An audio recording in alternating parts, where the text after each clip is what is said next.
దేవుని పరిశుద్ధ నామానికి స్తోత్రం. మీ అందరికీ వందనాలు.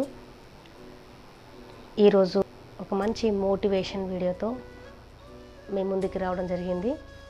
చాలా రకమైన సమస్యలు, బాధలతో, ఇరుకులతో, ఇబ్బందులతో, ఎటు తోచని స్థితిలో అనేక మంది బిడ్డలు ఉన్నారు. కాబట్టి వారి విషయంలో ఆదరించేవారు లేక, ధైర్యపు మాటలు చెప్పేవారు లేక ఎంతోమంది బిడ్డలు లోపల వేదన పడుతున్నారు, లోపల బాధను అనుభవిస్తున్నారు.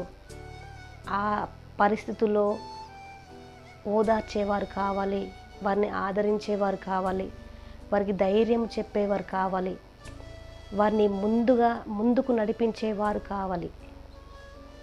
కాబట్టి ఈరోజు నీవు ఎదుర్కొంటున్న సమస్య ఏదైనా సరే, దేవుడు తగిన సమయములో, తగిన కాలములో, తగిన టైంలో దాన్ని దేవుడు తీసివేస్తాడు. అనేక మంది భర్తలు మారలేకపోతున్నారు, త్రాగుడుకు బాగా బానిసలైపోతున్నారు, వ్యభిచారానికి బాగా బానిసలుగా ఉన్నారు. కొంతమంది కుటుంబాన్ని పట్టించుకోకుండా ఇష్టానుసారంగా జీవించేవారు ఉన్నారు. కొంతమంది కుటుంబాలలో పిల్లలు చెప్తే వినని పరిస్థితుల్లో ఉన్నారు. కొంతమంది జీవితంలో, కొంతమంది కుటుంబంలో తల్లిదండ్రులు కరెక్ట్గా ఉండరు. కొంతమంది కుటుంబాలలో పిల్లలు కరెక్ట్గా ఉండరు. కొంతమంది కుటుంబంలో ఈ రెండు వైపులు ఉన్నవారు కరెక్ట్గా ఉన్నా కానీ బంధువులు, స్నేహితులు వాళ్ళు కరెక్ట్గా ఉండరు. సో మనిషి అనేవాడు ఎప్పుడు ఏదో ఒక సమస్యతో, అనారోగ్యంతో, ఆర్థిక ఇబ్బందితో పోరాటము చేస్తూ ముందుకు వెళ్తున్న పరిస్థితులు. దిక్కులేని వారికి దేవుడే దిక్కు, ఎవరు సహాయం చేయని వారికి దేవుడే సహాయం చేస్తాడు అని ధైర్యంగా ముందుకు అడుగులు వేయడం తప్ప మనం చేసేది ఏమీ లేదు.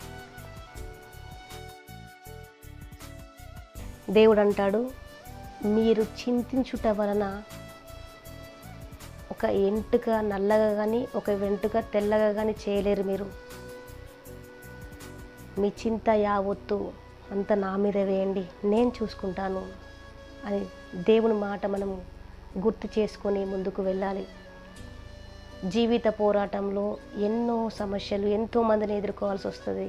ఎంతోమంది బిడ్డలను మనము మాట్లాడాల్సి వస్తుంది. ఎంతోమంది బిడ్డలు ఎన్నో రకాల మనస్తత్వము కలిగిన వారిని ఎదుర్కోవాల్సి వస్తుంది. మనకు వ్యతిరేకంగా మాట్లాడేవారిని, మనకు అనుకూలంగా మాట్లాడేవారిని, మన సమస్యలో మనకు తోడు ఉండేవారిని, సమస్యలు వచ్చినప్పుడు విడిచి వెళ్ళిపోయేవారిని, ఆ గాయములు అవన్నీ కూడా మనకు ఎప్పుడు కూడా మనము గుర్తు చేసుకుంటూ ఉంటాం.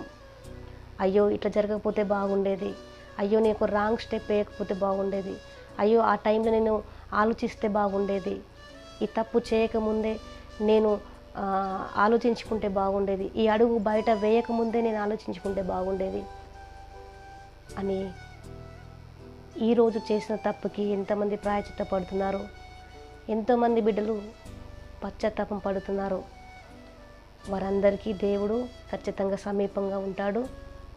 తప్పు చేయడము గొప్ప కాదు, తప్పును ఒప్పుకొని విడిచిపెట్టేవాడు గొప్పవాడు ఎప్పుడైనా సరే. ఎందుకంటే మనుషులుగా ఉన్నప్పుడు ఎన్నో రకాల తప్పులు చేస్తూ ఉంటాం. కానీ ఆ తప్పులను ఒప్పుకొని విడిచిపెట్టితే ఇంకా మనకంటే అదృష్టవంతులు ఎవరు లేరు. ఎందుకంటే దేవునికి కావలసింది యథార్థత. యథార్థంగా ప్రవర్తించే వారి పక్షాన ఖచ్చితంగా దేవుడు ఉంటాడు. యథార్థంగా ప్రవర్తించే వారికి ఏ మేలు చేయక మాననన్నాడు దేవుడు.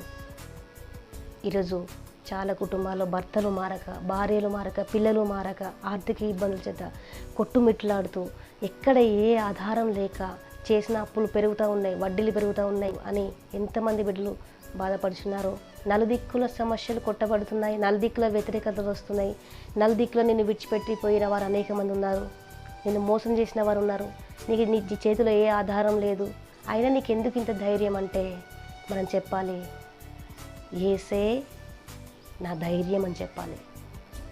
మీరు గుర్రములను, రథములను, రాజులను ఆశ్రయించుట కంటే యెహోవానైన నన్ను ఆశ్రయించుట మేలు అంటున్నాడు. మన మనుషుల వైపు చూస్తున్నామంటే ఆ మనుషులు ఖచ్చితంగా మనం బాధ పెడతారు. నేను ఎన్నో రకాల సమస్యలతో బాధపడుతున్నాను. ఈ వ్యాధి నన్ను విడిచిపెట్టి పోవట్లేదు. నేను ఎంతోమంది డాక్టర్ల దగ్గరికి వెళ్ళాను, అయినా ఫలితం లేదు. లక్షల అప్పులు చేసి పెట్టాను, అయినా కానీ నా ఆరోగ్యం కుదుట పడట్లేదు. ఇక నీ మీదనే నేను భారం వేసినాను. ఇక నీవు తప్ప నన్ను ఎవ్వరూ రక్షించలేరు, నువ్వు తప్ప ఎవరు కాపాడలేరు అని ఎంతమంది బిడ్డలు వాళ్ళు చేసిన తప్పుల నిమిత్తము లేదా వారు అనుభవిస్తున్న పరిస్థితులను బట్టి ఎంతమంది బిడ్డలు అయితే ఈరోజు ఈ మాంత్రిక శక్తులతో నేను తట్టుకోలేకపోతున్నాను. నాకు హాస్పిటల్కి వెళ్తే రిపోర్ట్లు నార్మల్ వస్తున్నాయి, కానీ నా లోపల ఉన్న అవస్థ నేను ఎవరికి చెప్పుకోలేకపోతున్నాను. నాకు విపరీతమైన బలహీనతలు అవుతున్నాయి. నేను ఎవరికి చెప్పుకుందామని నాకు ఎవరు లేరు. నిస్సహాయం అనే స్థితిలో ఉన్న బిడ్డలందరి కోసం ఈరోజు దేవుడు మీ పక్షాన ఖచ్చితంగా ఉన్నాడు.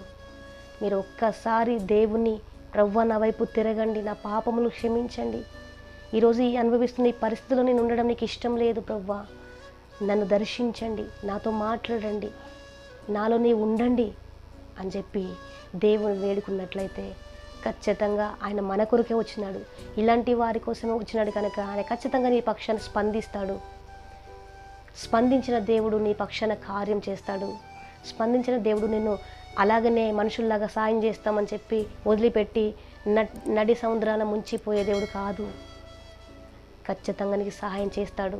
ఎవరికి చెప్పుకోలేక లోపలను కలిగి ఉన్న ఆ రోగం బట్టి, మార్పు చెందిన నీ కుటుంబ సభ్యుల బట్టి, లేదా నీ ఆఫీసులో, లేదా నీ యొక్క ఆత్మీయ జీవితంలో, నీ సేవా జీవితంలో, నీ కుటుంబ జీవితంలో ఎన్నో ఇబ్బందులు పడుతున్నారా? హృదయమును అంతరంగమును పరిశీలించగల దేవునికి సమస్తము తెలుసు. నాకు ఎవ్వరూ లేరయ్యా, నాకు సహాయం చేసేవాళ్ళు లేరు. కొండంత బలగం ఉన్నది ప్రవ్వా, కానీ సహాయం చేసేందుకు ఒక్కరు కూడా లేరు తండ్రి. నా స్నేహితులు నన్ను మోసం చేసినారు, నా బంధువులు నన్ను మోసం చేసినారు. ప్రాణానికి ప్రాణంగా ప్రేమించిన వారే కష్టాల్లో బాధల్లో ఉన్నప్పుడు మోసం చేసి నా చేయి వదిలిపెట్టి వెళ్ళినారయ్యా.